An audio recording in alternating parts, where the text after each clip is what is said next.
बाप और बेटे और रूह कुद्दुस के नाम से आमीन। आप सबको मसीह यीशु में शालोम। आज की पहली तिलावत मुकद्दस पौलुस रसूल का खत तीमुथियुस के नाम और उसके तीसरे बाब में से ली गई है।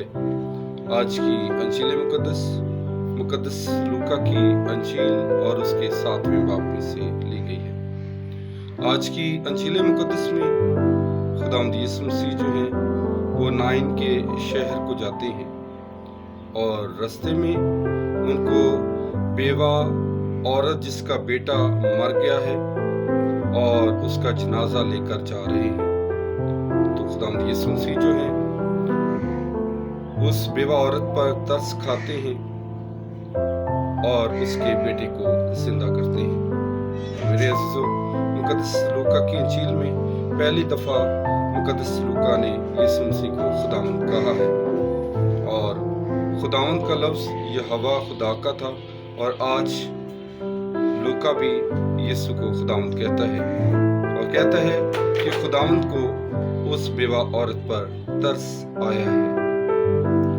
इसी तरह से जब हम पुराने अहदनामे में देखते हैं तो मलूक की पहली किताब और उसके 17वें बाब में इलियास नबी जो है एक बेवा के बेटे को जिंदा करता है और इसी तरह से मलूक की दूसरी किताब और उसके 4थे बाब में भी हम देखते हैं कि एलीशा नबी जो है वो एक बेवा के बेटे को जिंदा करता है और आज खुदावंद यीशु मसीह ने भी एक बेवा के बेटे को जिंदा किया है।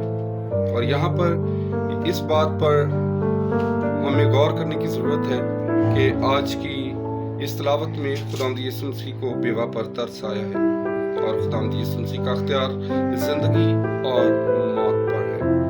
इलियास नबी, एलीशा नबी और खुदावंद यीशु मसीह जो है इंसानों में जिंदगी बांटते हैं जो खुदा की तरफ से दी जाती है।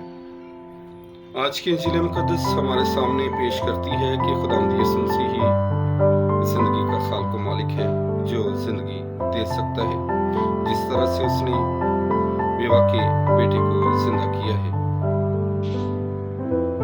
यीशु मसीह बरहक खुदा और बरहक इंसान है। आज जब खुदावंद यीशु मसीह ने बेवा के बेटे को जिंदा किया है तो खुदावंद यीशु मसीह जानते हैं कि इस बेवा का एक ही बेटा है और इसका वाहिद सहारा है।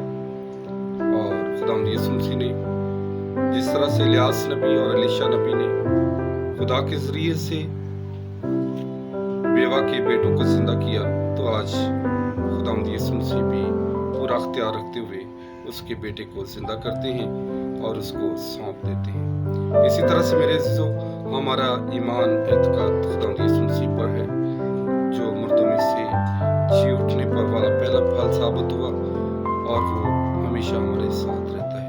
हमें खुदावंद यीशु मसीह पर ईमान रखने की जरूरत है क्योंकि हमेशा की जिंदगी उसी के पास है। आज का दिन हम सबके लिए बाइस बरकत ठहरे। मसीह यीशु के